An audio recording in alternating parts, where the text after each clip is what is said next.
Assalamualaikum warahmatullahi wabarakatuh. Salam sejahtera bagi kita semua. Om Swastiastu, Namo Buddhaya, Salam Kebajikan. Perkenalkan, nama saya Hadian Mandala Putra. Saat ini saya mengajar sebagai dosen tetap di Fakultas Teknik Universitas Hamzanwadi, program studi Teknik Komputer. Adapun video ini saya buat sebagai salah satu syarat untuk mengikuti Serdos 2025 dalam pernyataan diri dosen untuk unjuk kerja Tridharma Perguruan Tinggi atau biasa disingkat dengan PDD UKT PT. Selanjutnya, saya akan menjelaskan salah satu mata kuliah yang saya ampu, yaitu Dasar Pemrograman. Dasar Pemrograman merupakan mata kuliah wajib dengan bobot 3 SKS yang wajib ditempuh oleh mahasiswa semester 1 program studi Teknik Komputer. Adapun mata kuliah ini memiliki capaian pembelajaran mata kuliah yang pertama, mahasiswa mampu memahami dan menjelaskan konsep dasar algoritma. Yang kedua, mahasiswa mampu menggunakan konsep-konsep bahasa pemrograman untuk memberikan solusi dalam beberapa model bahasa pemrograman. Yang ketiga, mahasiswa mampu menggunakan metodologi pengembangan sistem dalam perencanaan, desain, implementasi, evaluasi, dan pemeliharaan sistem dalam lingkup yang luas. Adapun bahan kajian pada mata kuliah Dasar Pemrograman yang pertama berkaitan dengan konsep dasar algoritma dan pemrograman, yang kedua berkaitan dengan sejarah algoritma, yang ketiga berkaitan dengan tipe data, operator, dan variabel, yang keempat yaitu struktur kendali sekuensial, percabangan, dan perulangan, yang kelima yaitu implementasi yang berkaitan dengan struktur sekuensial, percabangan, dan perulangan.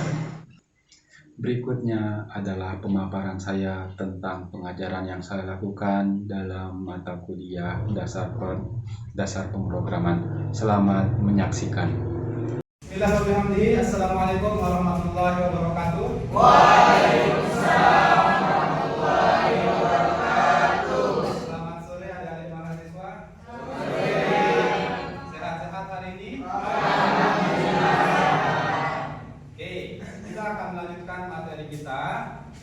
Tentang tipe data, variabel, dan operator. Tapi sebelum kita melanjutkan materi kita akan melakukan review materi terlebih dahulu, ya, dari materi minggu lalu. Ini kan materi pertemuan keempat, ya. Kita review materi pertemuan ketiga kemarin, ya, tentang algoritma. Oke, masih ada yang ingat algoritma itu apa? Saya, Pak. Oke, silakan Imaduddin. Algoritma adalah suatu langkah yang merupakan suatu langkah-langkah untuk menyelesaikan suatu masalah dengan struktur dan logis. Oke, baik. Terima kasih Imaduddin. Jadi, algoritma adalah langkah-langkah logis untuk menyelesaikan suatu masalah secara terstruktur dan sistematis. Oke, berikutnya, ada yang masih ingat apa saja notasi penulisan algoritma? Ya, silahkan Aulia. Yang pertama yaitu deskriptif, visual code, sama kuota. Oke, bagus ya. Jadi notasi penulisan algoritma itu ada 3. Notasi deskriptif, pseudocode, dan notasi penulisan dengan logika. Oke, selanjutnya kita akan melanjutkan materi pertemuan keempat dengan materi tipe data, variabel, dan operator. Beberapa outline yang akan kita pelajari pada hari ini yaitu berkaitan dengan tipe data, variabel, operator, serta contoh implementasinya pada pemrograman Python. Yang pertama, ya, terkait dengan tipe data. Tipe data itu sendiri adalah sebuah pengklasifikasian data. Artinya apa? Data itu diklasifikasikan berdasarkan tipe datanya. Ya, di dalam pemrograman Python, ya, data itu terbaca berdasarkan tipe datanya. Ya. Tipe data itu sendiri dibedakan menjadi 2. Ada tipe data primitif, ada tipe data non primitif. tipe data primitif itu adalah tipe data paling standar di dalam pemrograman Python yang biasanya kita gunakan untuk membuat suatu kode program. Bagaimana kode program itu membaca data yang kita masukkan sehingga program itu dapat berjalan dan mengeluarkan output sebagaimana mestinya. Adapun beberapa tipe data primitif itu yang pertama ada integer. Ya. Integer ini ranahnya adalah bilangan bulat. Ya. Kalau di dalam pemrograman, ya, kelasnya adalah kelas integer atau biasanya kelas int namanya. Ya. Singkatan dari integer. Ranahnya bilangan bulat dari bilangan bulat positif sampai bilangan bulat negatif. Ya. Yang kedua ada float. Float ini juga ranahnya adalah bilangan, tapi bilangan desimal. Ya, ranahnya dari bilangan desimal positif sampai bilangan desimal negatif. Yang berikutnya ada boolean. Boolean ini ranahnya ada dua, benar dan salah, atau true atau false. Yang berikutnya adalah string. String ini meliputi karakter. Karakter itu termasuk simbol, ya, terus termasuk huruf-huruf yang lain, ya. Atau misalkan, ya, kita membuat suatu kalimat di dalam bahasa pemrograman Python itu nanti terbacanya adalah sebagai sebuah string. Ya, jadi ranahnya string itu adalah teks atau karakter atau kalimat. Ya. Selanjutnya, ya, tipe data non primitif. Nah, tipe data non primitif ini adalah tipe data yang terdiri dari gabungan beberapa tipe data dasar atau tipe data primitif. Di antaranya ada apa saja? Yang pertama ada yang namanya list. List ini adalah kumpulan nilai yang bisa berubah. Ya. Sifatnya dia mutable. Dia bisa berubah-ubah. Dia datanya bisa ditambah, bisa dikurangi, atau dia bisa diubah sendiri di dalam datanya. Ya. Lalu yang berikutnya ada tuple. Tuple ini sifatnya immutable, lawannya dari list. Kalau list sifatnya mutable, dia bisa berubah-ubah.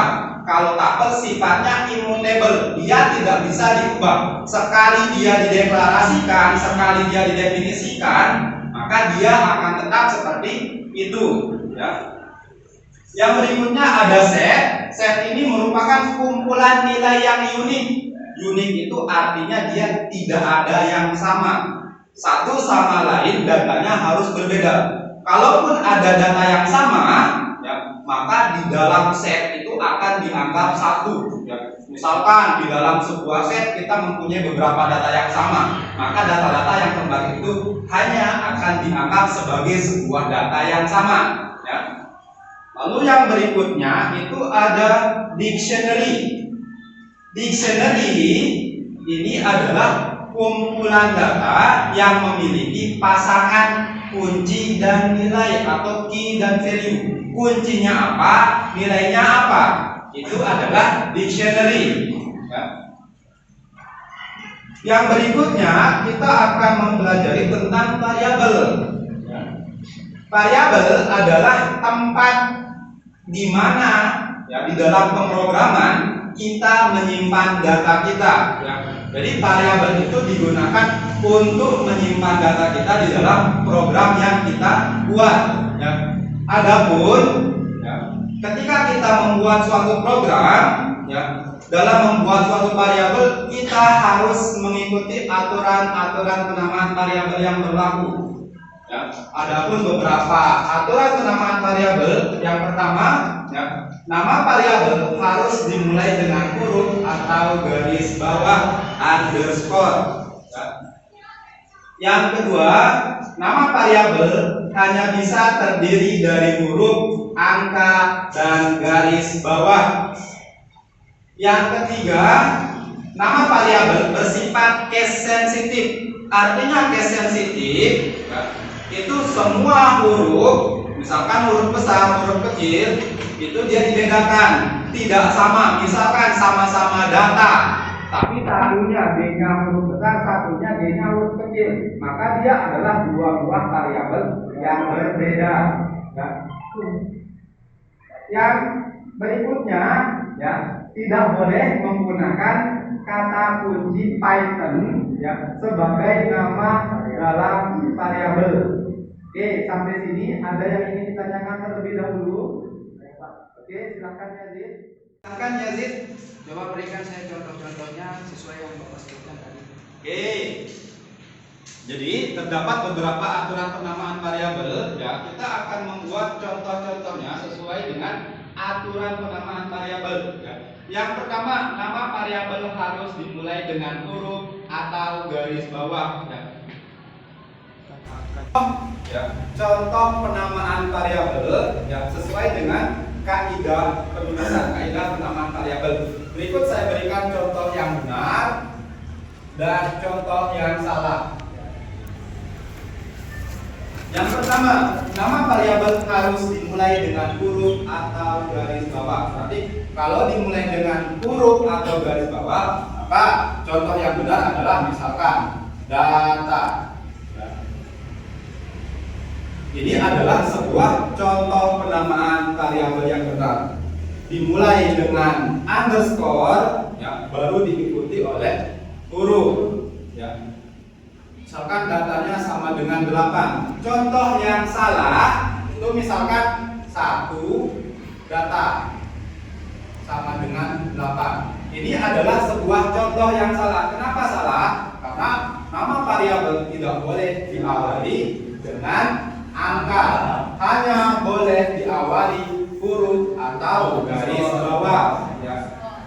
Di sana di aturan yang kedua, nama variabel hanya bisa terdiri dari huruf, angka, dan garis bawah. Ya. Contoh yang benar adalah misalkan data 1 sama dengan negatif 5. Ya. Contoh yang salah adalah 1 data. Ya. Ini adalah contoh yang benar, ini adalah contoh yang salah. Ya.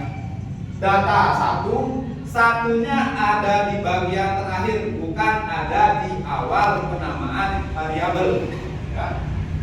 Selanjutnya, nama variabel bersifat case sensitif. Contoh, ya, panjang. Panjang sama dengan 7. Satunya lagi panjang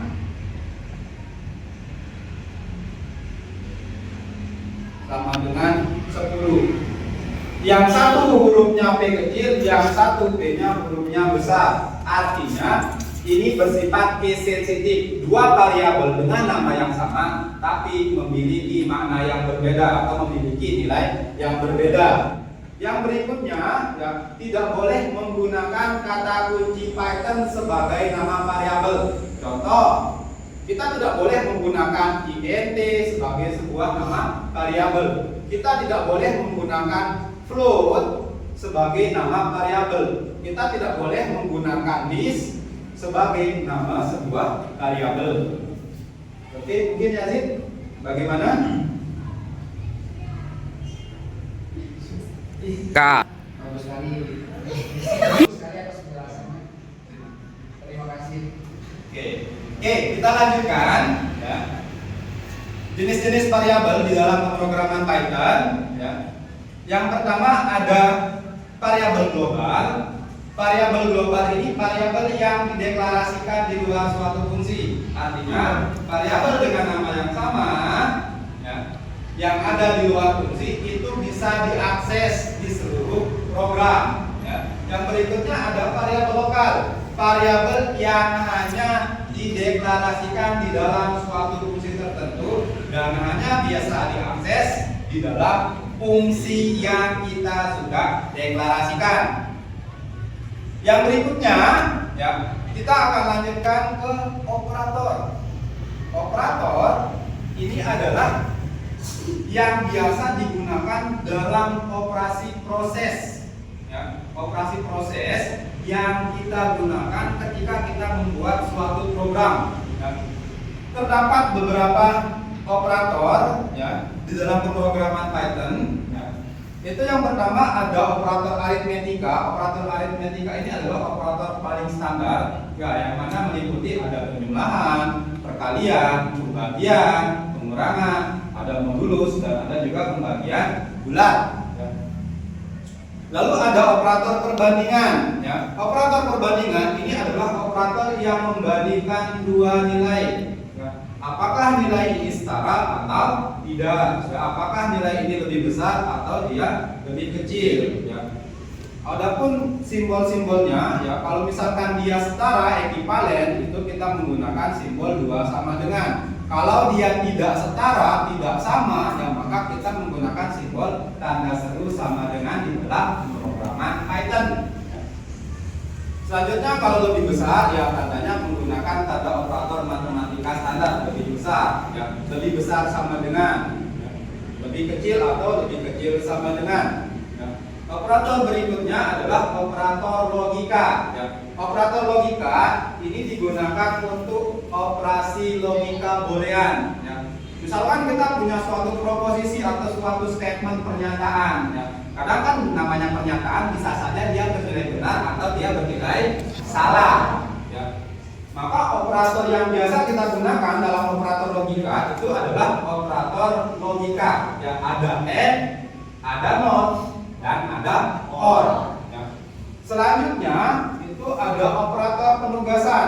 Nah, operator penugasan ini operator yang bagaimana ya suatu nilai ya, itu diassign ke dalam variabel. Ya.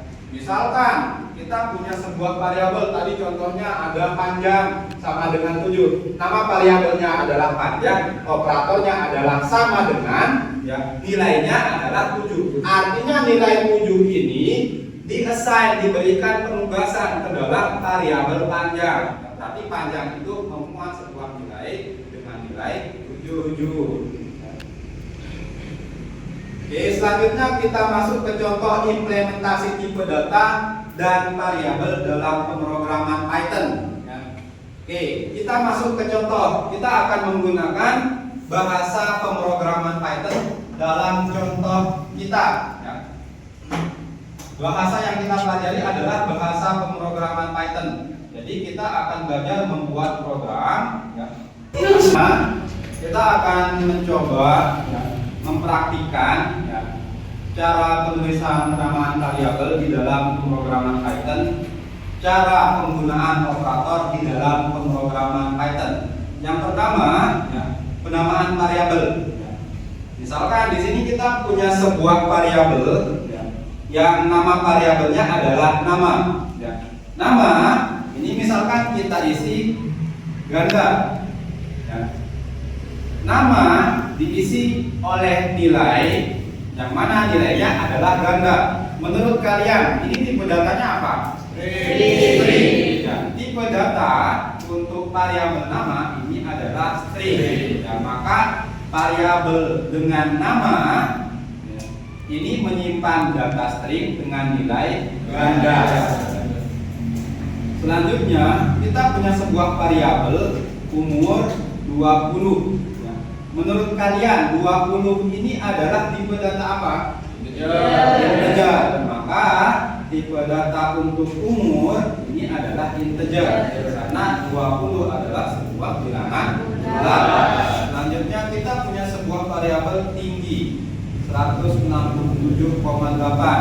167,8 ini tipe datanya apa?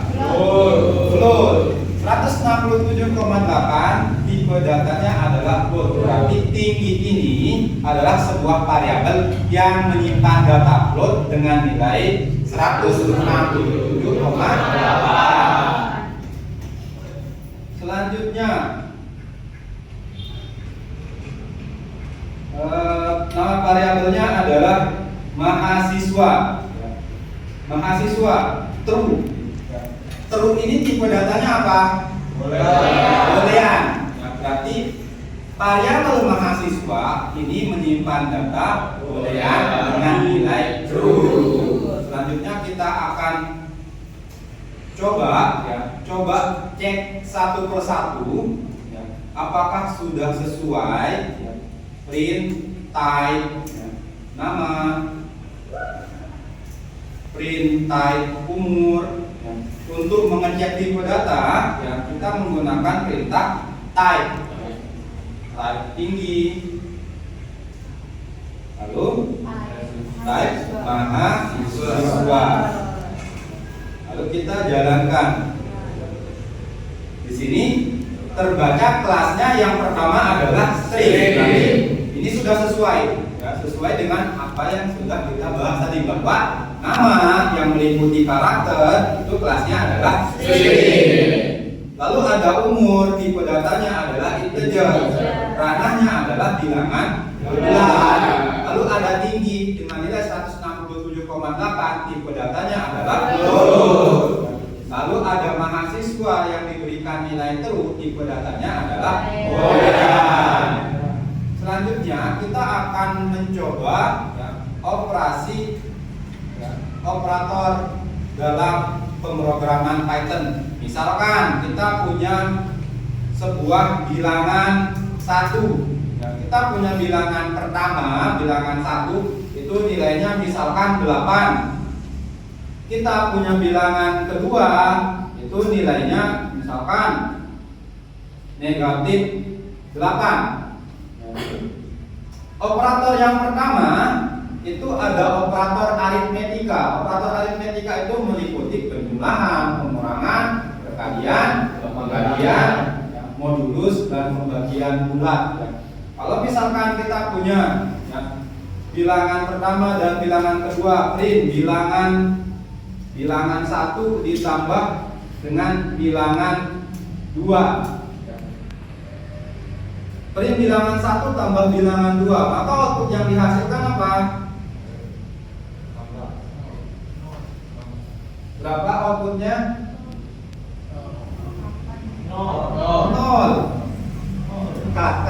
Bilangan pertama nilainya 8, kita punya bilangan kedua nilainya negatif 8. Maka kalau misalkan kita punya ya, bilangan 1 ditambah dengan bilangan 2, maka outputnya apa? 0.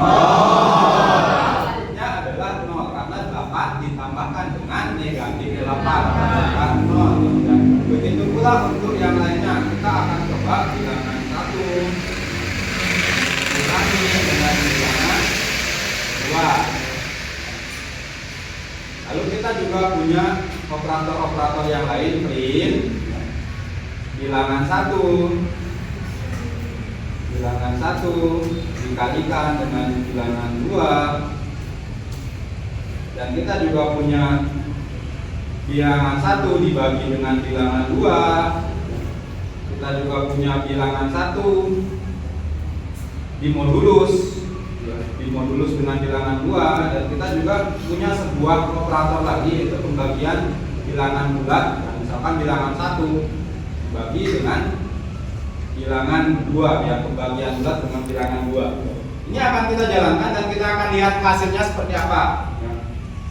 Bilangan 1 dikurangi dengan bilangan 2 itu hasilnya adalah 16. Bilangan 1 dikalikan dengan bilangan 2, 8 dikali negatif 8 hasilnya adalah negatif 4. Bilangan 1 dibagi dengan bilangan 2 hasilnya adalah negatif 1. Bilangan 1 dimodulus dengan bilangan 2 hasilnya adalah 0. Bilangan 1 pembagian bulat dengan bilangan 2 hasilnya adalah 1. Selanjutnya kita ada operator-operator yang lain ya. Ada operator perbandingan ya. Operator perbandingan itu meliputi beberapa ya. Misalkan kita mau mengecek apakah bilangan 1 itu setara, apakah dia sama dengan bilangan kedua ya. Kalau dia setara ya, kita menggunakan operator 2 sama dengan. Di sini bilangan 1 apakah setara dengan bilangan 2? Hasilnya adalah false. Kenapa false? Karena 8 tidaklah sama dengan negatif 8. Selanjutnya ada print bilangan 1. Bilangan 1 apakah dia tidak sama dengan bilangan kedua? Menurut kalian outputnya apa? True karena tidak sama dengan tidak sama nilai 8 dengan nilai negatif 8. Selanjutnya kita ada operator logika. Operator logika misalkan kita punya print, ya, kita punya sebuah proposisi pernyataan statement itu yang pertama bernilai true, ya. True dan true ini hasilnya apa menurut kalian? True dan true itu menghasilkan nilai true. Oke. Selanjutnya operator logika yang lain, misalkan kita punya print, ya. Print not true. Menurut kalian kalau not true outputnya apa? False. Ya, karena kebalikan dari benar adalah salah. Maka hasilnya adalah false. Oke. Sampai sini ada yang ingin ditanyakan? Ada yang ingin ditanyakan? Paham, paham. Oke, paham. Oke, terima kasih semuanya. Ya, kita akan review sedikit. Ya, jadi apa itu? Nah, ini kita review sedikit materi yang kita pelajari hari ini. Ya, apa itu tipe data? Ada yang mau menjawab? Oke, silakan Jeffrey. Saya Pak. Silakan Jeffrey. Saya Pak. Oke, silakan Jeffrey. Kelompokan data berdasarkan jenis datanya tersebut. Nah, Tipe data adalah mengelompokkan data hasil datanya tersebut. Oke, bagus sekali. Oke, selanjutnya ada yang ingat apa itu variabel? Siapa? Oke, silakan Masa. Ternyata adalah kalimat data existing. Sebuah variabel adalah. Saya Pak. Silakan Masa. Variabel adalah tempat penyimpanan data dalam